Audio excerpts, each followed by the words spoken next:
नमस्कार साथियों, आप सभी का स्वागत है आपके अपने YouTube चैनल एजुकेशन नुक में। आज की इस वीडियो में हम करने वाले हैं इंडियन पॉलिटी के most important previous year question जो कि पहले यूपीएसआई के एग्जाम में आ चुके हैं। यह है हमारी प्रीवियस ईयर क्वेश्चन की क्लास संख्या 2 है। इससे पहले मैंने आपको एक क्लास करा दी है। अगर आपने वह क्लास नहीं देखी है तो आप मेरे यूट्यूब चैनल पर जाकर वह क्लास देख सकते हैं। तो आज की यह क्लास स्टार्ट करते हैं। क्वेश्चन नंबर 1, भारतीय संविधान की प्रस्तावना में निम्नलिखित में से किस स्वतंत्रता का वर्णन नहीं है? आपको चार ऑप्शन दिए हैं। ए ऑप्शन है विचार की स्वतंत्रता, बी ऑप्शन है विचार प्रकट करने की स्वतंत्रता, सी ऑप्शन आपका विश्वास की स्वतंत्रता और डी ऑप्शन आपका आर्थिक स्वतंत्रता। तो क्या कहा है क्वेश्चन में? भारतीय संविधान की प्रस्तावना में निम्नलिखित में से किस स्वतंत्रता का वर्णन नहीं है? तो वह है आपका आर्थिक स्वतंत्रता का वर्णन नहीं है। तो आपका डी ऑप्शन सही हो जाएगा। आर्थिक न्याय का वर्णन है, ना कि आर्थिक स्वतंत्रता का वर्णन। ठीक है, अगले क्वेश्चन पर चलते हैं।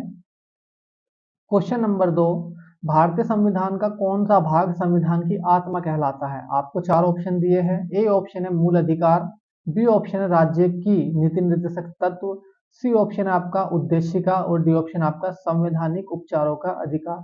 तो क्वेश्चन क्या आता? भारतीय संविधान का कौन सा भाग संविधान की आत्मा कहलाता है? तो वो है भारतीय संविधान की उद्देशिका प्रस्तावना। ठीक है, उसको क्या कहते हैं? भारतीय संविधान की आत्मा कहते हैं।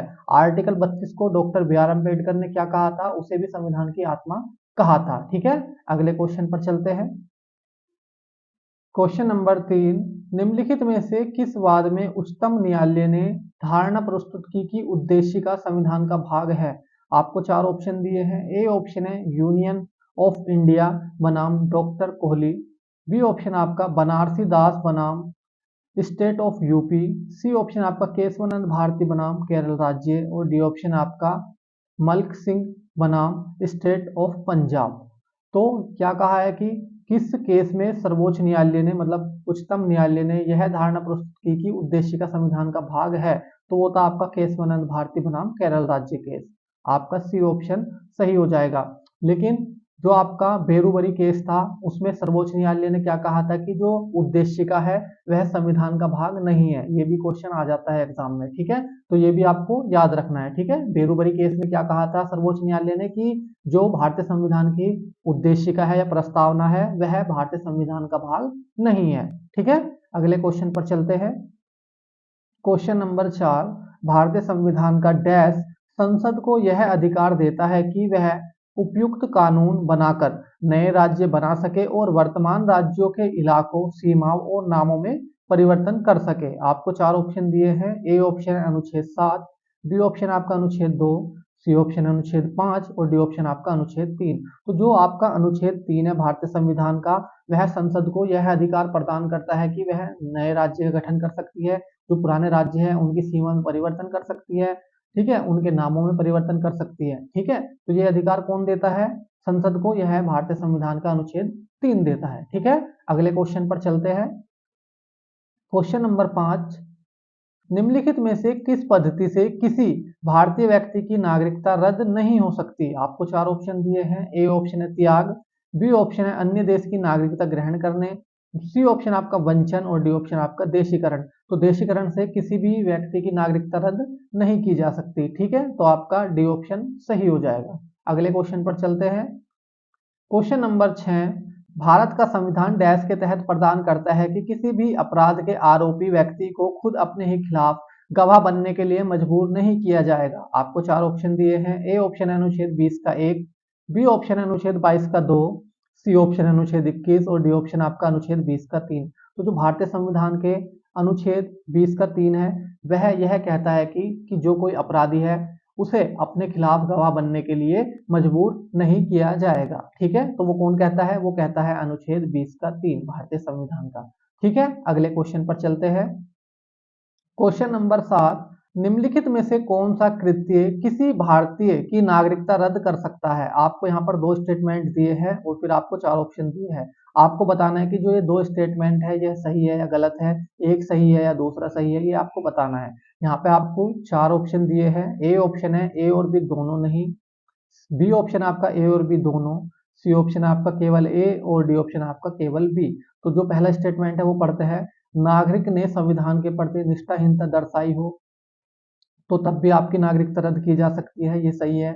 बी स्टेटमेंट है, नागरिक ने युद्ध के समय गैर कानूनी तरीके से शत्रु के साथ संपर्क साधा हो तो तब भी आपकी नागरिकता रद्द की जा सकती है, तो ये भी आपका सही है। तो आपके दोनों स्टेटमेंट सही है, तो आपका बी ऑप्शन सही हो जाएगा, ए और बी दोनों आपके सही है। ठीक है भाई, अगले क्वेश्चन पर चलते हैं। क्वेश्चन नंबर 8, मौलिक अधिकार। आपको चार ऑप्शन दिए हैं। ए ऑप्शन है कभी भी निलंबित नहीं किए जा सकता, बी प्रधानमंत्री के निर्देशों से निलंबित हो सकते हैं, सी राष्ट्रपति की इच्छा पर निलंबित हो सकते हैं और डी आपातकालीन स्थिति में निलंबित किए जा सकते हैं। तो जो आपके मौलिक अधिकार है वह आपातकालीन स्थिति में निलंबित किए जा सकते हैं, आपका डी ऑप्शन सही हो जाएगा। लेकिन आर्टिकल जो आपका अनुच्छेद 20 है और जो आपका अनुच्छेद 21 है, इन दोनों को निलंबित नहीं किया जाता। ठीक है, ये आपको ध्यान रखना है। अगले क्वेश्चन पर चलते हैं। क्वेश्चन नंबर 9, भारतीय संविधान में किस अनुच्छेद के अंतर्गत नागरिकों को मौलिक अधिकार प्रदान किए हैं? आपको चार ऑप्शन दिए हैं। ए ऑप्शन है अनुच्छेद 112 से 115, बी ऑप्शन है अनुच्छेद 12 से 35, सी ऑप्शन है आपका अनुच्छेद 222 से 235 और डी ऑप्शन आपका इनमें से कोई नहीं। तो जो मौलिक अधिकार दिए गए हैं वह भारतीय संविधान के अनुच्छेद 12 से 35 के बीच दिए गए हैं, आपका बी ऑप्शन सही हो जाएगा। और भाग 3 में, ठीक है, भाग कितने में है? 3 में है मौलिक अधिकार, और अनुच्छेद 12 से 35 के बीच इनका वर्णन किया गया है। वर्तमान में कितने मौलिक अधिकार है? 6 मौलिक अधिकार है। ठीक है, ये आपको ध्यान रखना है। अगले क्वेश्चन पर चलते हैं। क्वेश्चन नंबर 10, भारतीय संविधान के किस भाग को भारत का मैग्ना कार्टा कहा जाता है? आपको चार ऑप्शन दिए हैं। ए ऑप्शन है भाग 4 का ए, बी ऑप्शन है भाग 1, सी ऑप्शन है आपका भाग 2 और डी ऑप्शन आपका भाग 3। तो भारतीय संविधान के भाग 3 को भारत का मैग्ना कार्टा कहा जाता है, जिसके अंदर क्या है? आपके फंडामेंटल राइट है। क्या है भाई? फंडामेंटल राइट है, जिनका वर्णन आर्टिकल 12 से 35 के बीच किया गया है। और वर्तमान में कितने फंडामेंटल राइट है? 6 फंडामेंटल राइट्स है।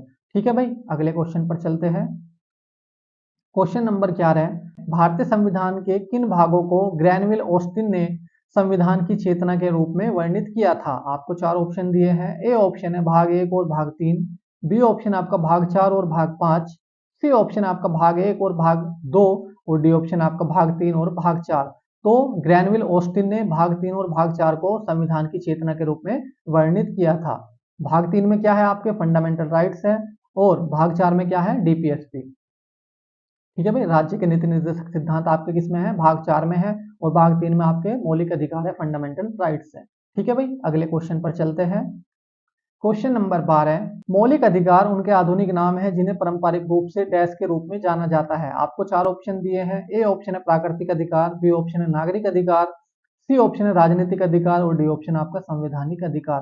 तो जो आपके मौलिक अधिकार है उन्हें पारंपरिक रूप से प्राकृतिक अधिकार के रूप में जाना जाता है, तो आपका ए ऑप्शन सही हो जाएगा। ठीक है भाई, अगले क्वेश्चन पर चलते हैं। क्वेश्चन नंबर 13, न्यायिक समीक्षा का सिद्धांत किस देश में उत्पन्न हुआ और फिर विकसित हुआ? आपको चार ऑप्शन दिए हैं। ए ऑप्शन है संयुक्त राज्य अमेरिका, बी ऑप्शन है आपका यूनाइटेड किंगडम, सी ऑप्शन आपका न्यूजीलैंड और डी ऑप्शन आपका भारत। तो जो न्यायिक समीक्षा का जो सिद्धांत था वो कहाँ पर उत्पन्न हुआ था? वो हुआ था आपका संयुक्त राज्य अमेरिका में, यूएसए में, और वहीं पर क्या हुआ था? विकसित हुआ था। और जो आपका न्यायिक समीक्षा का जो प्रावधान है वो भारतीय संविधान में कहाँ से लिया गया है? वो लिया गया है आपका संयुक्त राज्य अमेरिका से, यूएसए से। ठीक है भाई, कहां से लिया गया है? यूएसए से लिया गया है भारतीय संविधान में। अगले क्वेश्चन पर चलते हैं।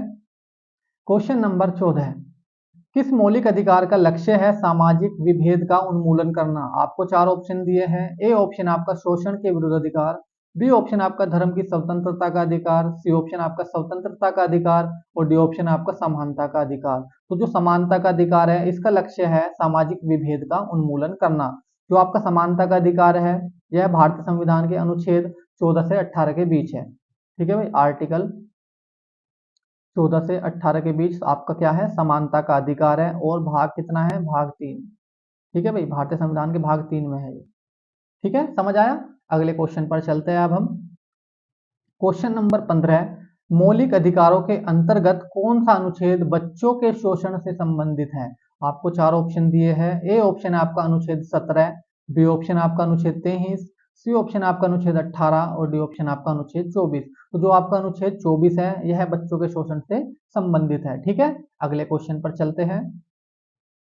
क्वेश्चन नंबर 16, संविधान के किस प्रावधान द्वारा अस्पृश्यता का उन्मूलन किया गया है? आपको चार ऑप्शन दिए हैं। ए ऑप्शन है आपका अनुच्छेद 14, बी ऑप्शन है आपका अनुच्छेद 21, सी ऑप्शन है आपका अनुच्छेद 17 और डी ऑप्शन है आपका अनुच्छेद 19। तो जो आपका अनुच्छेद 17 है इसमें अस्पृश्यता का उन्मूलन किया गया है। ठीक है भाई, जो भारतीय संविधान का अनुच्छेद 17 है इसमें अस्पृश्यता का उन्मूलन किया गया है। ठीक है, अगले क्वेश्चन पर चलते हैं। क्वेश्चन नंबर 17, भारत के नागरिकों के मौलिक अधिकारों के संदर्भ में निम्नलिखित में से कौन सही है?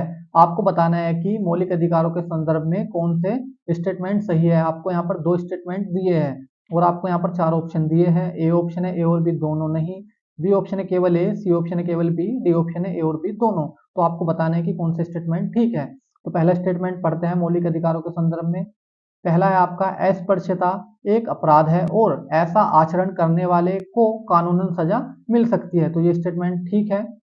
दूसरा स्टेटमेंट है भारत के नागरिक किसी अन्य देश से उपाधि ग्रहण नहीं कर सकते। ये भी स्टेटमेंट ठीक है मौलिक अधिकारों के संदर्भ में। तो आपके दोनों स्टेटमेंट ठीक है, तो आपका डी ऑप्शन सही हो जाएगा, ए और बी दोनों। ठीक है भाई, अगले क्वेश्चन पर चलते हैं। क्वेश्चन नंबर 18, भारत के संविधान का निम्नलिखित में से कौन सा अनुच्छेद प्रेस की स्वतंत्रता से संबंधित है? आपको चार ऑप्शन दिए हैं। ए ऑप्शन है अनुच्छेद 19, बी ऑप्शन है आपका अनुच्छेद 20, सी ऑप्शन आपका अनुच्छेद 21 और डी ऑप्शन आपका अनुच्छेद 22। तो जो आपका अनुच्छेद 19 है यह प्रेस की स्वतंत्रता से संबंधित है। ठीक है भाई, अगले क्वेश्चन पर चलते हैं। क्वेश्चन नंबर 19, जीवन का संरक्षण और व्यक्तिगत आजादी मौलिक अधिकार के अंग है। कौन से मौलिक अधिकार के अंग है ये दोनों? तो आपको बताना है। ए स्वतंत्रता के, बी संवैधानिक उपचारों के, सी समानता के और डी शोषण के खिलाफ। तो जो स्वतंत्रता का अधिकार है ये उसके अंग है, जीवन का संरक्षण और व्यक्तिगत आजादी। ठीक है भाई, आपका ए ऑप्शन सही हो जाएगा। अगले क्वेश्चन पर चलते हैं। क्वेश्चन नंबर 20, भारतीय नागरिकों के मौलिक अधिकारों के संदर्भ में निम्न में से कौन सा सही है? आपको यहाँ पर दो स्टेटमेंट दिए हैं, आपको बताना है कि कौन से सही है मौलिक अधिकारों के संदर्भ में। ठीक है, और आपको यहाँ पर चार ऑप्शन दिए हैं। ए ऑप्शन है ए और बी दोनों, बी ऑप्शन है ए और बी दोनों ही नहीं, सी ऑप्शन है ए और डी ऑप्शन आपका केवल बी। तो आपको ये दोनों स्टेटमेंट बताने हैं ठीक है या गलत है। ठीक है, मौलिक अधिकारों के संदर्भ में। तो पहला स्टेटमेंट पढ़ते हैं हम। राज्य किसी भी नागरिक के भाषण एवं अभिव्यक्ति की स्वतंत्रता पर प्रतिबंध लगा सकता है यदि वह दूसरे देश के साथ भारत के मैत्रीपूर्ण संबंधों पर प्रभाव डालती है। तो ये ठीक है, पहला स्टेटमेंट ठीक है। दूसरा स्टेटमेंट है आपातकाल के दौरान स्वतंत्रता के अधिकार को स्थगित किया जाता है तथा प्रतिबंध लगाया जाता है। तो ये भी ठीक है, लेकिन आर्टिकल जो आपका है 20 और जो आपका आर्टिकल 21 है इन दोनों को छोड़कर। ठीक है, तो आपके दोनों स्टेटमेंट ठीक है, तो आपका कौन सा ऑप्शन ठीक हो जाएगा? ए ऑप्शन ठीक हो जाएगा, ए और बी दोनों। ठीक है भाई, अगले क्वेश्चन पर चलते हैं। क्वेश्चन नंबर 21, बच्चों के लिए मुफ्त और अनिवार्य शिक्षा का अधिकार अधिनियम किस वर्ष में स्थापित किया गया था? आपको चार ऑप्शन दिए हैं। ए ऑप्शन है 2000, बी ऑप्शन है 2009, सी ऑप्शन है 2003 और डी ऑप्शन आपका 2015। तो बच्चों के लिए मुफ्त और अनिवार्य शिक्षा का अधिकार अधिनियम कब स्थापित हुआ था? वो हुआ था आपका 2009 में। ठीक है, 26 अगस्त 2009 में यह स्थापित हुआ था और आपका 1 अप्रैल 2010 को यह लागू हुआ था। और 6 से 14 वर्ष के बच्चों के लिए मुफ्त और अनिवार्य शिक्षा का इसके अंदर प्रावधान है। ठीक है, समझ गए? अगले क्वेश्चन पर चलते हैं।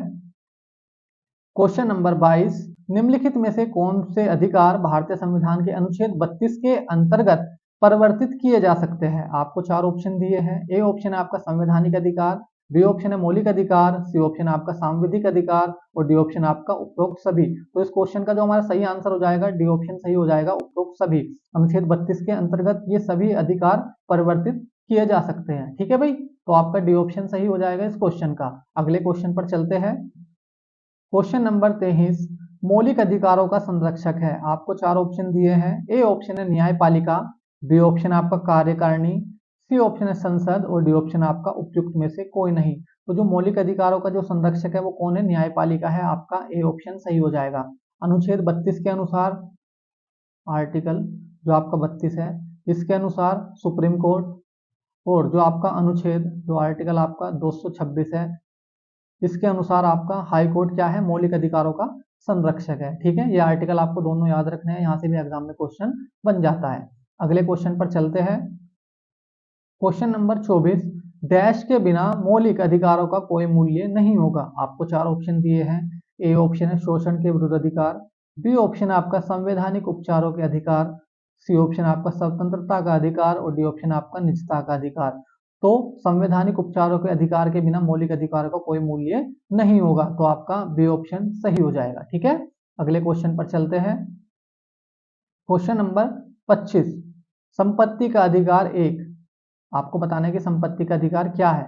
ए मौलिक अधिकार है, बी नैसर्गिक अधिकार है, सी विधिक अधिकार है और डी संवैधानिक अधिकार है। तो जो संपत्ति का अधिकार है वो क्या है, विधिक अधिकार है, मतलब कानूनी अधिकार है। जो अब कहां पर है, पहले तो ये एक मौलिक अधिकार था, लेकिन अब इसको किस आर्टिकल में डाल दिया है, आर्टिकल 300 के क्या में इसको डाल दिया है। ठीक है, पहले ये क्या था, एक मौलिक अधिकार था, फिर इसको कब 44वें संविधान संशोधन द्वारा इसको हटाया था मौलिक अधिकारों में से, और फिर इसको आर्टिकल 300 के क्या में इसको रख दिया है। ठीक है, तो मैं उम्मीद करता हूं कि आपको ये अच्छे से समझ में आए होंगे 25 क्वेश्चन। अगर आपको ये क्वेश्चन अच्छे से समझ में आए 25 के 25 और मेरी वीडियो अच्छी लगी है तो आप मेरी वीडियो को लाइक कर सकते हैं और हमारे चैनल को सब्सक्राइब कर सकते हैं, जिससे कि आपको नई वीडियो का नोटिफिकेशन तुरंत मिल सके। आज के लिए इतना ही, मिलते हैं अगली वीडियो में। धन्यवाद।